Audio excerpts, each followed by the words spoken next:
வணக்கம். செல்வகுமாரின் மாலை வானிலை ஆய்வறிக்கை 2025 ஜனவரி 10 வெள்ளிக்கிழமை மாலை நிலவர ஆய்வறிக்கை. அதிகாரப்பூர்வ வானிலை அறிக்கைக்கு இந்திய வானிலை ஆராய்ச்சித்துறை அறிக்கையை பார்க்கவும். இன்றைக்கு எதிர்பார்த்தது போலவே தமிழ்நாட்டிலே கடலோர மாவட்டங்களிலே, குறிப்பாக டெல்டா மாவட்டங்கள் மற்றும் வடகடலோர மாவட்டங்களிலே தூறல், நனைக்கும் மழை, லேசான மழை ஆங்காங்கே காணப்பட்டது. சென்னை மாநகரில் கூட தூறல் மழைப்பொழிவாக காலையில் இருந்த நிலையில் விட்டு விட்டு நனைக்கும் மழைப்பொழிவுகள் கூட மதிய மாலையில் கொடுத்தது. அதேபோல் அனைத்து வடகடலோரம் டெல்டா மாவட்டங்களில் ஆங்காங்கே தூறல், நனைக்கும் மழைப்பொழிவுகள் இருந்த நிலையில் பெரும்பாலும் தூறல் மழைப்பொழிவு தான் காணப்பட்டது. இன்றைக்கு இந்த 10ஆம் தேதி வெள்ளிக்கிழமை இரவு நிலவரத்தை பொறுத்த வரைக்கும் தென் மாவட்டங்களின் உள்பகுதிகள், அதாவது மதுரை, விருதுநகர், திருநெல்வேலி, தென்காசி மாவட்டத்தோட மேற்கு பகுதி மற்றும் அதிகாலை நேரத்தில் நள்ளிரவுக்கு பின் தென் மாவட்ட மேற்கு தொடர்ச்சி மலைப்பகுதி, அதாவது தேனி, அதாவது கொடைக்கானல், தேனி, விருதுநகர் மாவட்ட மேற்கு தொடர்ச்சி மலைப்பகுதி, தென்காசி, திருநெல்வேலி, கன்னியாகுமரி மாவட்டத்தில் தூறல், நனைக்கும் மழைப்பொழிவுகள் காணப்படும். இது 10ஆம் தேதி வெள்ளிக்கிழமை இரவு அதிகாலை வானிலை எதிர்பார்ப்பு. 11ஆம் தேதி நாளை சனிக்கிழமை எப்படி இருக்குன்னு பார்த்தீங்கன்னா, காற்று சுழற்சியானது இலங்கைக்கு நெருக்கமாக வந்து தென்கிழக்கு பகுதியை அடைந்து பிறகு தெற்கு பகுதி வழியாக குமரிக்கடலோட தெற்கு பகுதி வழியாக மாலத்தீவு பகுதியை நோக்கி நகர இருக்கிறது. இதனைத் தொடர்ந்து அடுத்ததாக பின்னாடியே இன்னொரு காற்று சுழற்சி வந்து கொண்டே இருக்கிறது.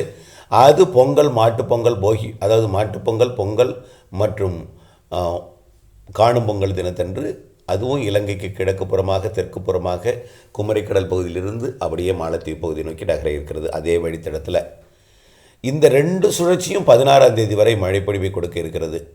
நாளை, அதாவது 11ஆம் தேதி சனிக்கிழமை இன்று போலவே வடகடலோரம் டெல்டா மாவட்டங்களில் ஆங்காங்கே தூறல், நனைக்கும் மழைப்பொழிவுகள் இருக்கும். நாளை கொஞ்சம் உள் மாவட்டங்களிலும் ஆங்காங்கே தூறல், நனைக்கும் மழைப்பொழிவுகளை கொடுக்கும். தென் மாவட்டங்கள், எல்லா மாவட்டங்களுக்குமே, அதாவது இன்றைக்கு கடலோரம் மற்றும் தென் மாவட்ட உள்பகுதி மேற்கு தொடர்ச்சி மலை எதிர்பார்க்கிறோம். நாளை எல்லா மாவட்டங்களுக்குமே வாய்ப்புண்டு தூறல், நனைக்கும் மழை. ஆனால் எல்லோருக்கும் தூறிவிடாது, எல்லோருக்கும் நனைத்து விடாது. ஆனால் எல்லோருக்கும் மேகமூட்டத்துடன் கூடிய வானிலை நாளை காணப்படும். அடுத்த நாள் 12ஆம் தேதி ஞாயிற்றுக்கிழமை காற்று சுழற்சியானது இலங்கைக்கு தென்கிழக்கு புறம் வந்து நல்லதொரு மழைப்பொழிவை டெல்டா மாவட்டங்களில் முதல்ல தொடக்க இருக்கிறது அதிகாலை நேரத்தில். அதாவது ஞாயிற்றுக்கிழமை 12ஆம் தேதி ஜனவரி 12ஆம் தேதி டெல்டா மாவட்டங்களுக்கும் வடகடலோர மாவட்டங்களுக்கும் நல்ல மழைப்பொழிவு கொடுக்கும். முதல்ல குறிப்பாக செங்கல்பட்டு, விழுப்புரம், அதாவது சென்னை திருவள்ளூரை விட செங்கல்பட்டு, விழுப்புரம் மற்றும் புதுச்சேரி, மயிலாடுதுறை, கடலூர் மற்றும் நாகப்பட்டினம், காரைக்கால், திருவாரூர், தஞ்சாவூர் மாவட்டத்திற்கு வரக்கூடிய ஞாயிற்றுக்கிழமை நல்ல மழைப்பொழிவை கொடுக்கும். ஒதுக்கி ஒதுக்கி ஆங்காங்கே பெய்யும் இடத்துல நல்ல மழைப்பொழிவு இருக்கும். மிதமான மழைப்பொழிவு முதல் சற்று கனமழைப்பொழிவுகளை பரவலாக இருக்கும். ஆங்காங்கே கனமழைப்பொழிவிற்கும் வாய்ப்புண்டு ஞாயிற்றுக்கிழமை. அதே ஞாயிற்றுக்கிழமை உள் மாவட்டங்களிலும் தென் மாவட்டங்களிலும் உள்பகுதிகளிலும் மேற்கு தொடர்ச்சி மலைப்பகுதிகளிலும் ஞாயிற்றுக்கிழமை மழைப்பொழிவை கொடுக்கும். ஆனால் ஞாயிற்றுக்கிழமையை விட எல்லோருக்கும் மழை பொழியும் என்று உறுதியாக நம்பி எதிர்பார்த்து கொண்டிருக்க வேண்டாம். ஒதுக்கி ஒதுக்கி பொழியும். உங்களுக்கும் பொழியலாம், உங்கள் ஊருக்கு அருகிலையும் பொழியலாம். ஆனால் ஏற்ற இறக்கத்துடன் இருக்கும் மழைப்பொழிவு. ஆனால் சுமார் ஒரு 75% இடங்களில் பெய்யும். ஒரு 25% இடங்களில் பெய்யாமல் போனால் மன விரக்தி ஏற்படும் என்பதனால் பெய்யலாம், ஒதுக்கலாம் என்ற நிலையுடன் இருக்கணும். ஆனால் பெய்யும்.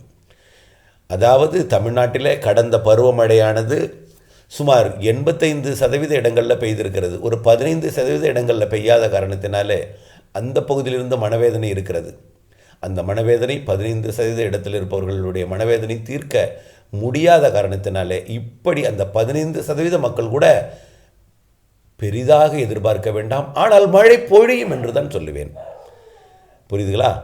ஆனால் வரக்கூடிய திங்கட்கிழமை 13ஆம் தேதி போகி பண்டிகை கண்டிப்பாக பெரும்பாலான இடங்களில் மிதமானது முதல் சற்று கனமழை பொழிவும், ஆங்காங்கே கனமழை பொழிவும், ஒரு சில இடங்களில் கனமழை பொழிவு கொடுத்து ஓரிரு இடங்களில் மிக கனமழை பொழிவு கூட கொடுக்கலாம்.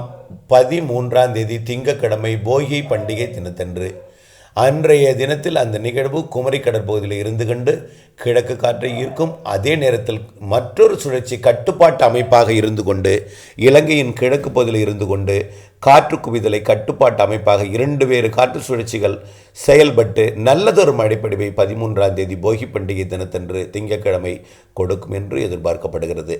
அந்த தினத்தில் வட இந்திய நிலப்பகுதிகளில், அதாவது ராஜஸ்தான், மகாராஷ்டிரா மற்றும் குஜராத் பகுதிகளில் நீடிக்கக்கூடிய காற்று சுழற்சி மத்திய பிரதேசம், உத்தரப்பிரதேசம் மற்றும் மகாராஷ்டிரா கடலோரம் வரைக்கும் ஒரு பரந்த காற்று சுழற்சியாக நீடித்து அதாவது வங்கக்கடலோட கிழக்கு காற்றை அது வடமேற்கு திசை நோக்கி ஈர்த்து தன் பக்கம் கொண்டு செல்லும் என்பதனால் குளிர்காற்று அளவாக இருந்து அந்த குளிர்காற்றும் கிழக்கு காற்று, அதாவது கிழக்கு காற்று கர்நாடகா, ஆந்திர பிரதேசத்திற்கும் போய் மழைப்பொழிவை கொடுப்பதற்கு சாதக அமைப்பை ஏற்படுத்தும்.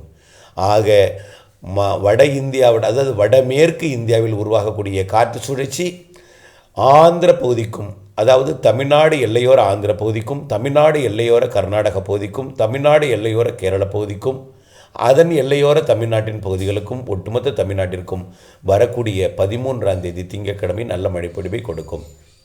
அதே நேரத்தில் அடுத்த சுழற்சி தொடர்ந்து அது இலங்கையோட கிழக்கு பகுதியிலிருந்து தென்கிழக்கு பகுதி வழியாக தெற்கு பகுதி வழியாக குமரிக்கடல் பகுதியை நோக்கி நகரும் என்பதனால் பொங்கல் தினத்திலும் மாட்டுப் பொங்கல் தினத்திலும் காணும் பொங்கல் தினத்திலும் ஆங்காங்கே மழைப்பொழிவை கொடுக்கும். அதாவது நாள் முழுவதும் மழைப்பொழிவை கொடுத்து விடாது, அதே நேரத்தில் தெளிவான வானமும் இருந்து விடாது.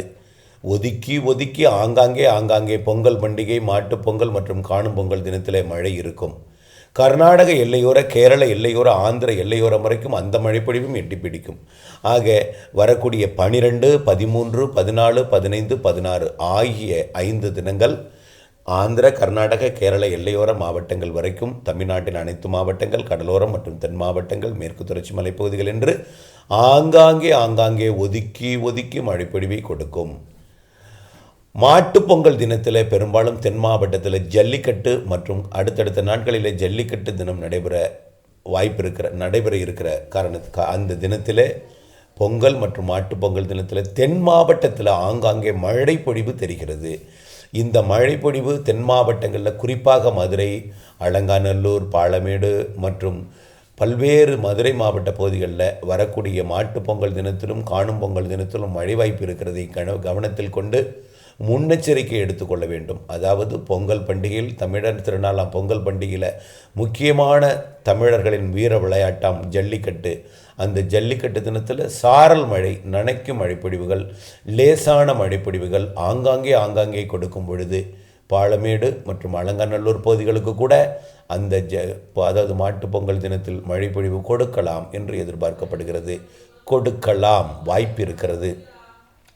தென் மாவட்டங்களில் கண்டிப்பாக மாட்டுப் பொங்கல் தினத்திலும் நல்ல மழை தெரிகிறது. ஒதுக்கி தான் பெய்யும். எல்லோருக்கும் 24 மணி நேரமும் பெய்யும் மழையும் அல்ல, அதற்காக பெய்யாமலும் போய்விடாது. ஒதுக்கி ஆங்காங்கே அவ்வப்பொழுது மழைப்பொழிவு இருக்கும். எல்லா நாளும் அப்படித்தான். இன்றைக்கு எப்படி தூறல் நனைக்கும் மழைப்பொழிவை கொடுத்ததோ அதே போல் நாளையும் தூறலும் நனைக்கும் மழைப்பொழிவும் அனைத்து மாவட்டங்களுக்கும் உண்டு. 12ஆம் தேதி ஞாயிற்றுக்கிழமை மிதமானது முதல் சற்று கனமழை பொழிவு உண்டு அனைத்து மாவட்டங்களுக்கும். 13ஆம் தேதி மிதமானது முதல் கனமழை வரையும் ஆங்காங்கே கனமழை பொழிவும் ஓரிரு இடங்களில் மிக கனமழை பொழிவு போகி பண்டிகை என்றுக்கு தெரிகிறது. பொங்கல் தினத்திலும் மாட்டுப் பொங்கல் தினத்திலும் காணும் பொங்கல் தினத்திலும் தமிழ்நாட்டின் அனைத்து மாவட்டங்களிற்கும், கர்நாடக, கேரளா, ஆந்திர எல்லையோரம் வரைக்கும் தென் மாவட்டங்களுக்கும் ஆங்காங்கே மழை இருக்கும். இதில் தென் மாவட்டங்களுக்கு மாட்டுப் பொங்கல் தினத்தில் கூடுதல் வாய்ப்பாக தெரிகிறது. ஆனால் மழை பொழிவு 24 மணி நேரமும் பெய்து விடாது. மழை குறுக்கீடு இருக்கும் என்பதை மட்டும் நினைவில் கொள்ள வேண்டும். அவ்வளவுதான். மழை குறுக்கீடு தென் மாவட்டங்களில் வீர விளையாட்டம் ஜல்லிக்கட்டு தினத்தன்று, அதாவது மாட்டுப் பொங்கல் தினத்தில் அந்த மழை குறுக்கீடுகள் இருக்கலாம் என்பதை நினைவில் கொள்ள வேண்டும். இந்த நிகழ்வு 16ஆம் தேதி வரை இந்த 2 நிகழ்வும் 16ஆம் தேதி வரை மழைப்பொழிவை கொடுக்கும் என்று எதிர்பார்க்கப்படுகிற நிலையில் 17, 18 2 நாளும் இடைவெளி கொடுக்கும். ஆனால் 18ஆம் தேதி நள்ளிரவிலிருந்து அடுத்த சுற்றின் மழைப்பொழிவு தொடங்கிவிடும். கண்டிப்பாக 16ஆம் தேதி வாய்ப்பு கிடைத்தால் நீங்கள் அறுவடை செய்யலாம். 17ஆம் தேதி கண்டிப்பாக அறுவடைக்கு இடைவெளி கிடைக்கும். ஆக 16ஆம் தேதி ஒரு சில இடங்களில் இடைவெளி கிடைக்கும், 17ஆம் தேதி முழுமையான இடைவெளி கிடைக்கும், 18ஆம் தேதி பகல் இடைவெளி கிடைக்கும், 18ஆம் தேதி இரவிலிருந்து அடுத்த நிகழ்வு மழைப்பொழிவை தொடக்குவதற்கு வருகை தர இருக்கிறது. 18ஆம் தேதி அது வலுவான நிகழ்வாக இருக்கும் என்பதனால் 18ஆம் தேதி இரவு முதல் தொடங்கும் மழை கனமழை பொழிவாக டெல்டா மாவட்டங்களுக்கும் தென் மாவட்டங்களுக்கும் தெரிகிறது. அதே மழை இலங்கைக்கும் அதேபோல் மழைப்பொழிவை கொடுக்கும். அந்த நிகழ்வு தமிழ்நாட்டின் ஊடாக மேற்கு தொடர்ச்சி மலை ஊடாக அரபிக்கடல் நோக்கி செயலிழந்த ஒரு காற்று சுழற்சியாக மேற்கு நோக்கி பயணிக்கும் என்று எதிர்பார்க்கப்படுகிற காரணத்தினாலே டெல்டா மாவட்டங்கள் தென் மாவட்டங்களுக்கு 19, 20, 21, 22 18ஆம் தேதி நள்ளிரவுக்கு பிறகு 19ஆம் தேதி அதிகாலையிலிருந்து 19, 20, 21, 22 ஆகிய 4 தினங்களிலே கண்டிப்பாக 19, 20, 21 ஆகிய தினங்களிலே டெல்டா மாவட்டங்கள் தென் மாவட்டங்கள் தென் உள் மாவட்டங்கள் தென் மாவட்ட மேற்கு தொடர்ச்சி மலைப்பகுதிகள் மத்திய உள் மாவட்டங்கள் மற்றும் பிற மேற்கு மாவட்டங்களுக்கும் ஆங்காங்கே நல்ல மழைப்பொழிவை கொடுக்க வாய்ப்பு இருக்கிறது. 19ஆம் தேதி நிகழ்வு அந்த நிகழ்வு வடகடலோரத்திற்கும் வாய்ப்பு தெரிகிறது. வட உள் மாவட்டங்களுக்கு அதோட தீவிரத்தன்மை அதாவது நகரும் வழித்தடம், அந்த நேரத்தில் வரக்கூடிய குளிர்காற்று, காற்று இணைவு இவையெல்லாம் கணக்கிடப்பட்டு வருகிறது. டெல்டா மாவட்டங்களுக்கும் தென் மாவட்டங்களுக்கும் மத்திய உள் மாவட்டங்களுக்கும் தென் மாவட்ட மேற்கு தொடர்ச்சி மலைப்பகுதிகளுக்கும் மழைப்பொழிவு கண்டிப்பாக 19, 20, 21 தேதி நல்ல மழைப்பொழிவை கொடுக்கும். வடகடலோரமும் கொடுக்கும். வட உள் மாவட்டங்களை பொறுத்த வரைக்கும் மழைப்பொழிவு ஆய்வில் இருக்கிறது. 2வது நிகழ்வின் மழைப்பொழிவு ஆனால் கொடுப்பதற்கு வாய்ப்பு இருக்கிறது. எதிர்பார்ப்பை கொடுத்துவிட்டு இல்லாமல் போனால் ஏமாற்றம் வந்துவிடும் என்பதன் காரணமாக சற்று மெதுவாக அறிவிக்கிறேன். ஆனால் அதற்கு முன் வரக்கூடிய 12, 13, 14, 15 ஆகிய தேதிகளில் நல்ல மழைப்பொழிவு அனைத்து மாவட்டங்களிலும் இருக்கிறது. ஒரே நேரத்தில் எல்லோருக்கும் பெய்து விடாது. ஒதுக்கி ஆங்காங்கே பெய்யும். உங்களுக்கு பெய்யும் பொழுது அருகில் பெய்யாது, அருகில் பெய்யும் பொழுது உங்களுக்கு பெய்யாது.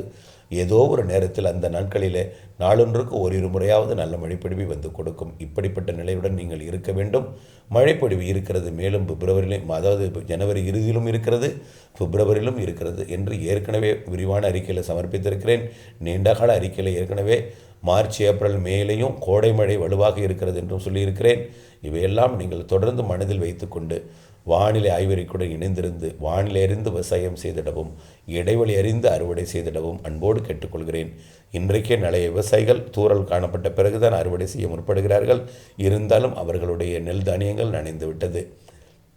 அதேபோல் உலர்த்தி கொண்டிருந்தவர்களோ நனைத்து விட்டார்கள். இன்றைக்கு அவர்களுடைய வேதனை இன்றைக்கு எனக்கு நன்றாக புரிந்தது. ஆனால் நாம் முன்கூட்டியே வானிலை அறிக்கையில் அறிவித்து கொண்டு தான் இருந்தோம் மழை உண்டு என்று. ஏற்கனவே 8ஆம் தேதி 8லிருந்து 11 எதிர்பார்த்தோம், 9லிருந்து 12 எதிர்பார்த்தோம், 10லிருந்து 13 எதிர்பார்த்தோம். இப்பொழுது 13லிருந்து 12லிருந்து 15 வரை உறுதியாக எதிர்பார்த்து கொண்டிருக்கிறோம். கண்டிப்பாக உண்டு. ஞாயிறு, திங்கள், செவ்வாய், புதன் என்பதை உறுதிபட தெரிவிக்கிறேன். தயவுசெய்து வானிலை அப்டேட்ஸுடன் இணைந்திருங்கள். மாறுதல் அறிந்து விவசாயம் செய்துங்கள். மாறுதல் அப்டேட்ஸ் அறிந்து விவசாயம் செய்திடுங்கள். இடைவெளி அறிந்து அறுவடை செய்திடுங்கள். இணைந்தே இருங்கள் அப்டேட்ஸுடன். நன்றி.